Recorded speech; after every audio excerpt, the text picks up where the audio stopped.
¿Qué puede entrar de la alteración a nivel de la conciencia? ¿Estamos claros en esto que hablamos recién, chicos? ¿Alguna consulta, pregunta?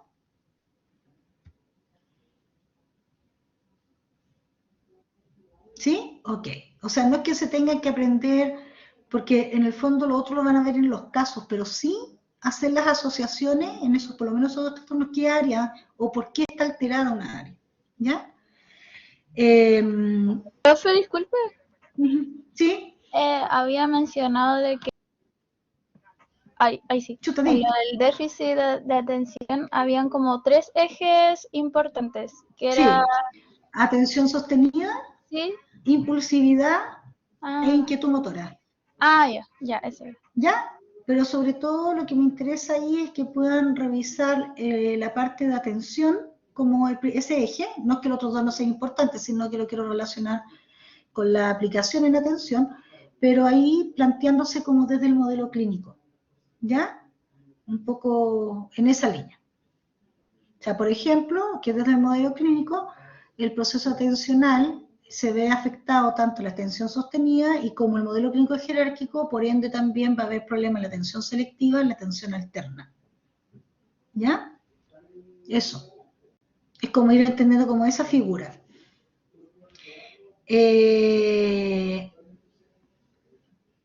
Yo, de todas formas, lo que sí les voy a dejar, porque puede que les cueste entender lo de la heminegligencia, es un video. Está en inglés, sí, pero igual se los voy a dejar porque creo que eso también les puede ayudar a entenderla un poquito mejor. ¿Ya? Sí. Ok, sí, porque es como difícil imaginársela. Pero ya con lo que les dije, yo creo que va a ser más fácil. Ya. En relación a la conciencia, aquí hablamos que podemos hablar o sea, a ver, primero que los estados de conciencia, en el fondo, pueden haber estados alterados de conciencia por una cuestión, digamos, que estoy yéndome para adelante, pues nada que ver. Ya, que puede haber una alteración de conciencia que no necesariamente sea por una sobredosis de una droga o por algún producto virus externo, ¿ya? Sino también podemos tener estados alterados de conciencia por algún tipo de sugestión como la hipnosis. Y lo otro que me preguntan, lo que pasa es que el sueño no es que sea una alteración de conciencia mala o dañina, sino que cuando tú estás en el sueño, ya hay un estado alterado de conciencia, sobre todo en las partes de inicio del sueño, ya que hay como un estado hipnagógico, como también cuando estamos en el estado REM, donde hay un sueño muy vivido, ¿ya? Entonces te imaginas cosas, fabulas, y eso es un estado alterado, pero es normal, ¿ya? Entonces, en ese sentido, aquí es súper importante entender que la alteración de la conciencia no siempre tiene relación con algún tipo de elemento externo, ¿ya? Como un tóxico o digamos una droga o un estado alterado por alguna enfermedad mental, ¿ya? Sino que también se puede dar en contextos, digamos, de normalidad del sujeto, como un estado ya común, como es, por ejemplo, los estados de inicio del sueño, como les decía, que es la parte hipnagógica, que es cuando estás recién empezando a dormir, la fase 1, o en la fase de estado REM, que es cuando ya tengo un estado donde hay rápido movimiento de los ojos porque estoy soñando, ya hay una actividad onírica, con mucha actividad cerebral, y que puede haber una alteración, ¿ya? Pero que es normal, ¿sí? Bien, lo que vamos a ver acá, por ejemplo, ahora, tiene que ver un poco la idea de los estados alterados, un poco lo que yo les dije recién, ¿no es cierto? No hay como ahí hablamos, el estado hipnagógico es porque es parecido a un trance, cuando ustedes están, a ver, es como un estado que es muy fácil abrir hacia las emociones. Entonces, se da, lo puedes inducir, pero también cuando usted, que es la hipnosis, pero también ustedes cuando están empezando, como les decía, el sueño, se le llama ese estado hipnagógico porque efectivamente hay como una etapa en la cual hay mucha relajación, mucha creatividad, no hay control, no hay mucho control de nosotros, Y la verdad es que, claro, ahí también te pueden sugestionar, pero también tú puedes generar tu propia sugestión de ideas y de cosas que puedan irte bien. Hay ¿cómo se llama esto? No es una imagen, sino una cuestión muy que le pasaba a Einstein, ¿ya? Que es como una historia, un mito, de que él, por ejemplo, los inventos que tenía, los tenía justamente en este estado pedagógico de mayor creatividad. Y lo que hacía para mantenerlo era mantener una bolita, ¿ya? En las manos, entonces cuando sentía que la bolita se caía era porque ya se había quedado dormido, pero aprovechaba ese estado pedagógico de alta creatividad para la solución de problemas, ¿ya? Y la verdad es que funciona cuando uno lo sabe usar. Y como dice ahí, también esto es bueno para tratamiento de reducir el estrés, la ansiedad, bajar el peso, porque tiene que ver con estar en un estado más relajado. Ahora, como dice ahí, no pierdes tu noción, tú sigues siendo tú mismo, ¿ya? Bien, y ese es un estado normal. Ahora, tenemos un estado alterado de conciencia por uso de drogas, ¿ya? Y ahí yo no, o sea, en el fondo es que hay drogas psicoactivas, alcohol, etcétera, que te va a producir un estado alterado de conciencia que puede ser, el alcohol puede ser una desinhibición, ¿ya? Puede ser como en general como un delirio si es que tú tienes un alto consumo de alcohol, e incluso puede generar un trastorno de conciencia más cuantitativo que puede ser un coma etílico, ¿ya? Entonces ahí es que hablábamos, y un poco lo que decía la Javiera, y aquí yo me voy a ir un poquito más acá, para que, ya, cuando hablábamos de los trastornos de la conciencia, ya hay trastornos que dicen que son cuanti y otros cuali. ¿Cuál es la diferencia? El cuanti se refiere a que puedo estar de un estado de activación vigilancia hasta llegar al coma, ¿ya? Y en ese sentido, el trastorno cuanti de inteligencia, de conciencia, tiene que ver con estos trastornos cuantitativos que puedo pasar de la alerta, que es normal, a cuando estoy embotado, por ejemplo, cuando uno está con mucho calor, está como en un estado así como medio aletargado, podríamos decir, ya la somnolencia que te estás quedando dormido, un sopor hasta el coma. Y aquí es donde se producen algunas desorientaciones, ¿ya? ¿Ok? Y por ejemplo, un síndrome agudo de alteración de conciencia, que puede ser por un delirium tremens, lo más probable es que estés en un estado de sopor, que puede ser también cualitativo, pero que en el fondo puede ser que ni siquiera estés como delirando, sino que sea algo más cuantitativo, que estés casi yendo hacia el coma, ¿ya? Que cueste mucho como despertarte, mantenerte en vigilia, etc. Lo mismo puede pasar si, por ejemplo, ustedes tienen un accidente de traumatismo craneoencefálico y se van quedando dormidos, entonces la persona se trata de mantenerla alerta, pero está en un estado obnubilado, ¿ya? Ahora bien, este trastorno de conciencia a nivel cuantitativo, ¿ya? Puede generar, o estos trastornos generan un compromiso de conciencia, ¿ya? O sea, no responden de manera adecuada o tienen mayor disminución de la capacidad para responder a este ambiental. Y esa ahí, Javi, que por ahí estaba la Javi, es que los trastornos de conciencia, haber un compromiso de conciencia, ese compromiso de conciencia puede ser cuantitativo o cualitativo. Cuando es cuantitativo es porque hay un problema en la activación y la vigilancia, como en el fondo lo que es pasar del estado de alerta al coma. Y cuando hablamos de un trastorno cualitativo, ya se relaciona con la capacidad de fenomenológica de tu conciencia, saber quién eres tú, por ejemplo, tener coherencia entre lo que es el estímulo externo y lo que tú estás recepcionando, ¿ya? Por ejemplo, ustedes ahora, o sea, si lo tomamos de una cuestión del pensamiento, seguramente ustedes están escuchando lo que yo estoy diciendo, ¿ya? Pero pongámosle que ustedes tuvieran un estado alterado de conciencia cualitativo y empezaran a escuchar unas voces, ¿ya? Que, por ejemplo, yo además de estar hablando con ustedes, les estoy diciendo cosas, o hay gente alrededor mío diciendo cosas, que no están, por si acaso. Ahí podríamos hablar que hay un compromiso de conciencia, pero que es cualitativo, porque están en alerta, pero resulta que están haciendo una alucinación, ¿ya? ¿Ok? Y eso es lo que le llamamos los trastornos cualitativos, que pueden ser una alteración de la interioridad de la conciencia cuando hay una profundización de la conciencia. Acuérdense que la conciencia tenía 3 niveles.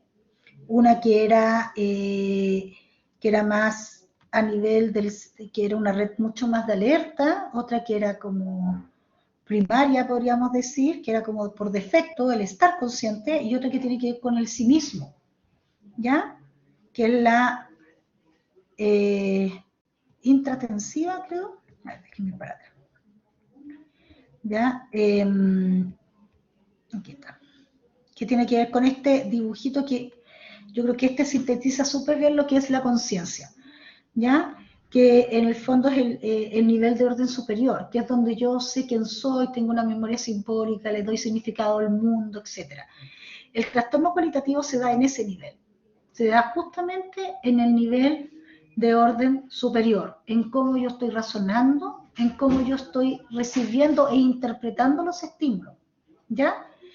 En cambio, cuando hablamos de un nivel cuantitativo, es un compromiso conciencia que puede ir del nivel básico al nivel de orden superior, ¿ya? Pero que tiene que ver con la cantidad de estar atento hacia el medio.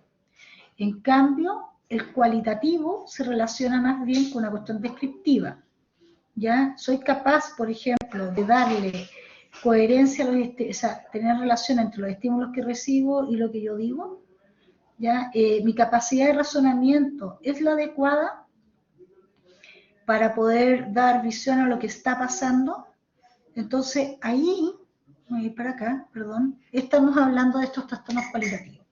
Y ahí hablamos de 2. El estado delirioso, que ahí se considera que hay una alteración en la integridad de la conciencia, o sea, del sí mismo, de cómo yo represento el mundo, por lo cual no puedo discriminar si una experiencia es satisfactoria o no, ¿ya?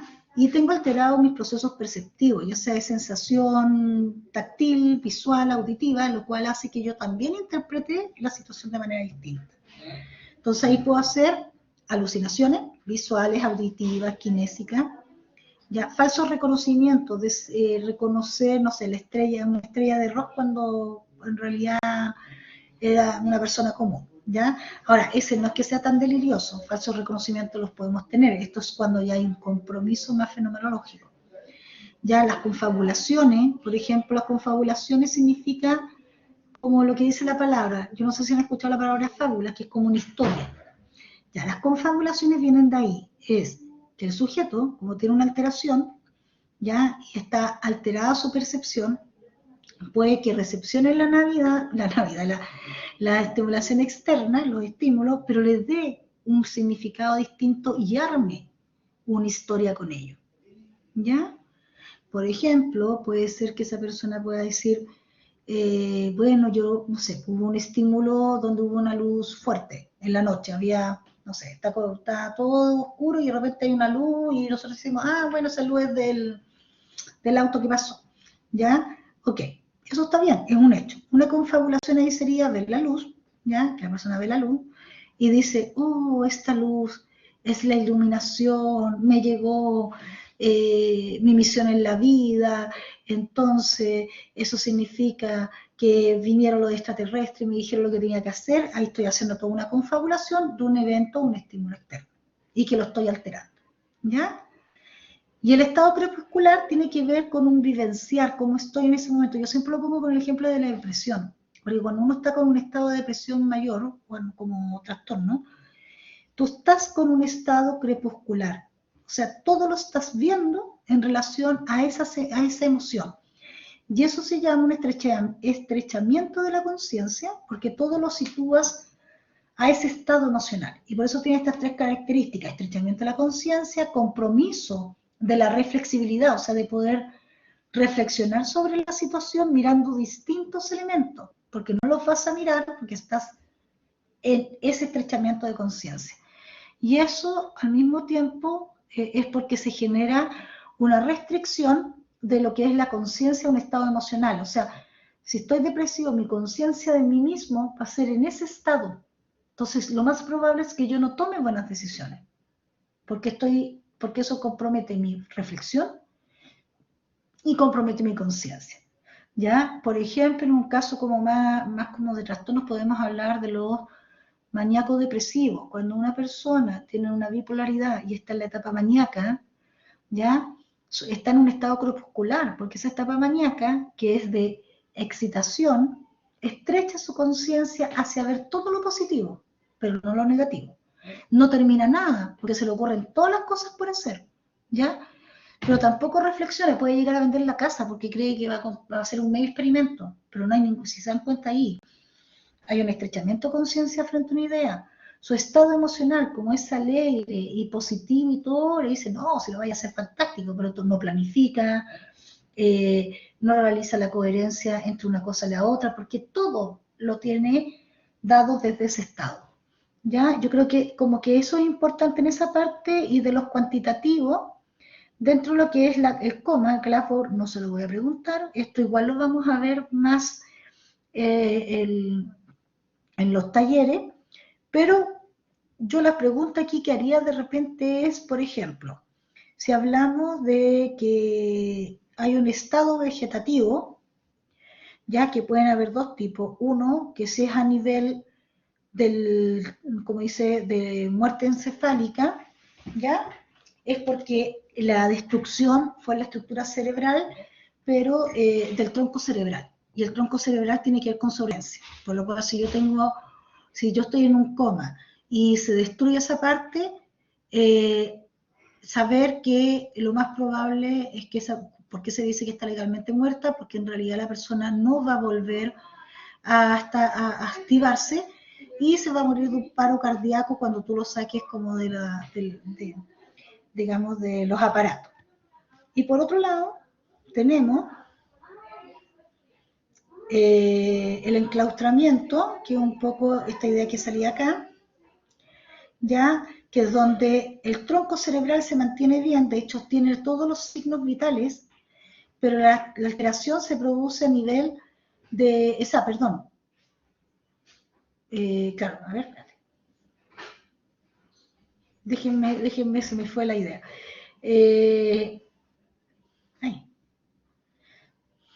Es poco presente, es claro. Lo que pasa es que acá la persona no tiene un daño en el tronco, tiene algo de conciencia, pero no puede hacer ninguna movilización, o sea, puede mantener las funciones vegetativas bien, neurovegetativas, ya, pero no hay ningún tipo de posibilidad de movimiento, ya. Puede hacer algunos elementos sensoriales, pero no funciona en ninguna área periféricas, podríamos decir, ya. Por lo cual la persona se siente como un enclaustramiento porque, por ejemplo, para poderse comunicar solamente puede usar los ojos, ¿ya? Y respecto al sueño, lo único que les voy a preguntar es un poco relacionado a dos cosas. Primero, a la idea de qué significa, cómo permite el sueño mejorar como elementos fisiológicos de uno, por ejemplo, el que podamos mantener nuestros circuitos neuronales.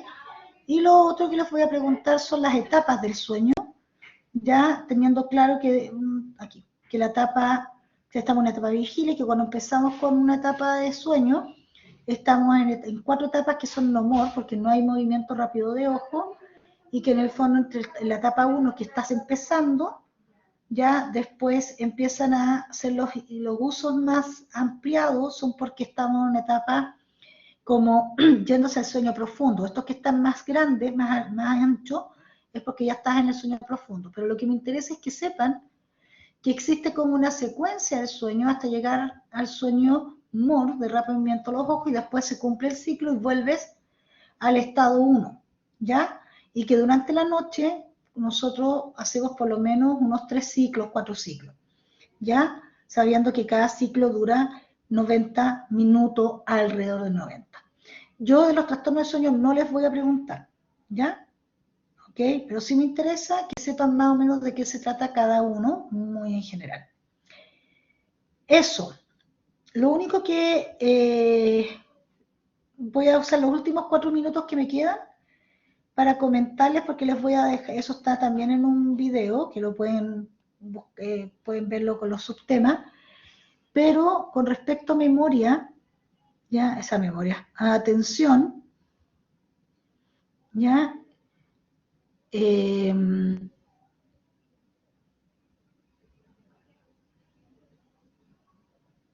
sí tengo que sacar este número. Ya, con respecto a la atención, ya como la otra parte de la conciencia, tener claro que la conciencia es que yo pueda tener esa capacidad de estar desde lo que es más básico, que el arousal, mantenerla, y en ese proceso, y hacer esta conciencia de sí mismo. ¿Por qué lo ponemos con atención? Porque están súper unidas, muy unidas. Para que yo pueda focalizar atención, analizar una situación, necesito el proceso de conciencia, ¿ya? Y dentro de lo que es atención, ¿qué es importante? Primero, comprender que un proceso no es un proceso único, que es un proceso que implica una red de distribución de neuronas, ¿ya? O sea, que en el fondo no podemos hablar de un solo tipo de atención, sino que hay una red neuronal, ¿ya? Con distintos niveles, más o menos jerárquicas, la cual la usamos para varias cosas, digamos, ¿ya? Entonces, es un sistema complejo. Cuando hablamos de subprocesos, porque tiene subredes. Procesos, por ejemplo, hay un subproceso que está ahí como el arousal, la atención sostenible, la atención selectiva. Cada uno es un subproceso que nos ayuda a la meta de elaborar un informe. ¿Y por qué? Porque el arousal porque tenemos que estar activos. La sostenida la necesitamos para mantener una atención y en vigilia. Y la selectiva porque necesitamos ir cambiando de una situación a otra. Obviamente que hay otros procesos cognitivos, pero lo que les quiero mostrar es que con eso es a lo que estamos hablando, que en el fondo la atención no es solamente el foco, y no solamente mantenerla, sino también hacer un control, ¿ya? Acá, ya esto voy a sentar, un poco aquí lo que habla es que es un proceso transversal, lo mismo que estábamos hablando. Creo que este dibujo es importante, porque aquí te muestro las tres redes, que generalmente son las que se hablan. Las redes mejor explicadas están en el libro, y no salen como modelos, sino que salen mezcladas, pero un poco entender que hay una red de comienzo, que es una red de foco y de arousal, que es la que está en el sistema reticular, dentro del trompo cefálico, y llega como hasta el tálamo. ¿Ya? Pero también tenemos una red de orientación, que es el sistema atencional posterior, que es como está en las zonas parietales. Y aquí es donde la dominancia es sobre todo a nivel del hemisferio derecho. Entonces, esta red atencional posterior se conecta con el sistema atencional que es el posterior con el anterior, que es prefrontal, ¿ya? Y que contiene también, como dice aquí, corteza prefrontal, pero también zona estriada, que es parte como de todo lo que es las áreas asociaciones que implican áreas internas entre el sistema límbico y las áreas cinguladas. Y eso permite la motivación. Y los autores que se dedican a la parte neuroanatómica van jugando o van hablando de estas tres redes de una manera un poco distinta. Pero esas son las tres redes, no hay otras, ¿ya? Por ejemplo, cuando hay una negligencia, que la hablábamos delante, el problema se produce quizá en vías de conexión entre el sistema atencional posterior y una parte del anterior que tiene que ver con el control, ¿ya?, de los ojos. Entonces, ¿qué pasa? Es como que el sujeto, esa conexión, como no se hace, no hace un buen escaneo visual. Entonces ve hacia un lado, pero no hacia el otro. ¿Por qué? Porque la afección es en el hemisferio derecho, ¿ya? Entonces, ve para la izquierda, ve para su lado contrario, pero no para el mismo lado. O sea, perdón, ve para el lado... ve para el lado contrario, claro. No, pues. Ve para el mismo lado, pero no para el lado contrario. Bueno, olvídense eso último que dije. Pero en el fondo es que cuando es en el derecho, la negligencia se produce en el campo visual izquierdo.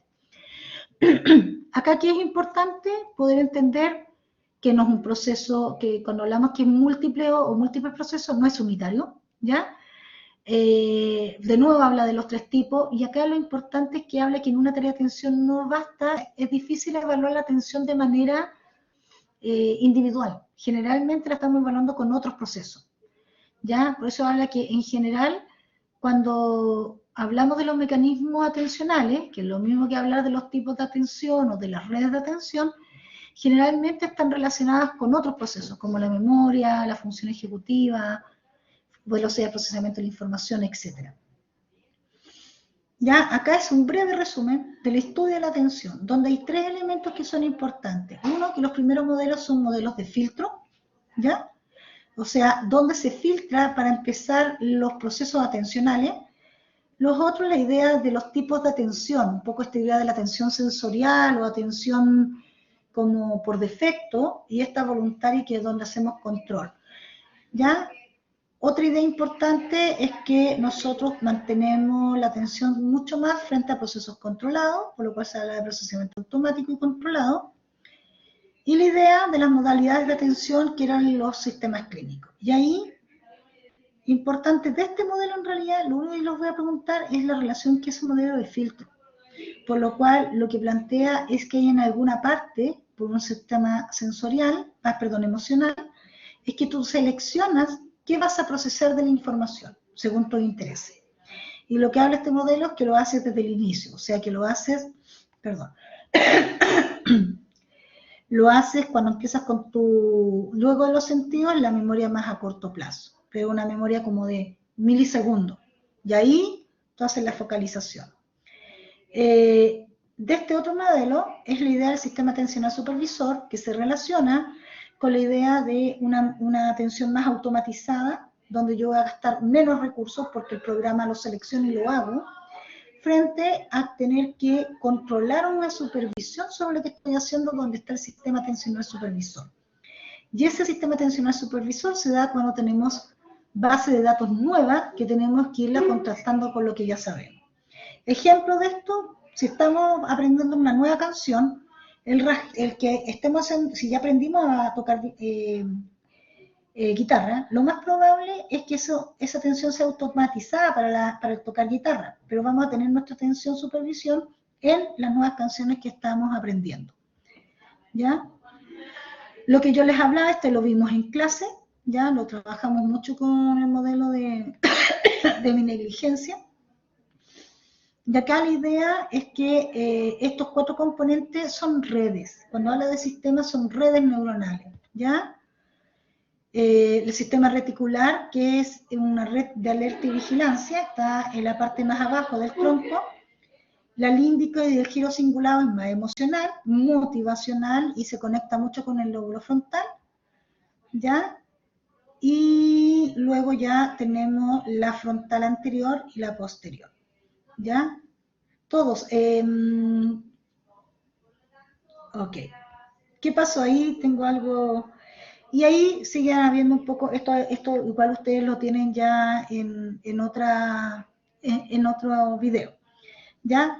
Pero es un poco que sepan que es de lo mismo, lo que pasa es que está diferenciado en cada una de las diapositivas cosas distintas, pero estamos refiriéndonos a los mismos modelos.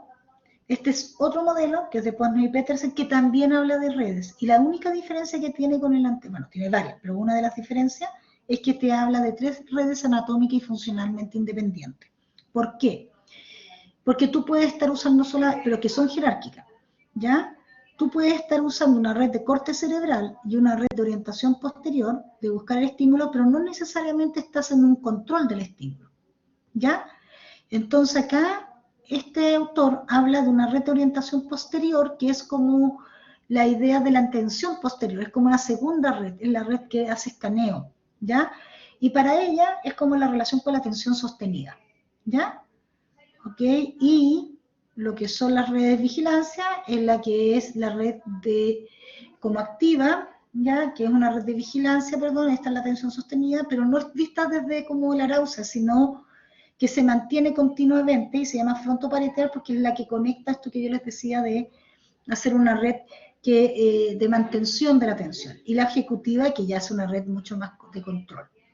Si se dan cuenta, son 3 tipos de redes, ya que van a lo mismo. Esta que es la red de orientación posterior, perdón, es la que podríamos hablar como una atención, como es la que selecciona la información, ya, pero en un primer momento. Después la mantención la hace la vigilancia y si yo quiero hacer como supervisar o controlar ese material de atención, lo hago por esta red de atención ejecutiva. Y este modelo, que es bastante fácil, la diferencia es que no es un modelo neuroanatómico, es un modelo clínico, se usa para rehabilitación, se llama es un modelo heurístico, ¿ya? ¿Por qué se habla heurístico? Porque es fenomenológico, describe los fenómenos. Y es el modelo que yo les dije que se trabajaba para lo que estaban viendo de déficit atencional. Bien, eso es lo que les va a entrar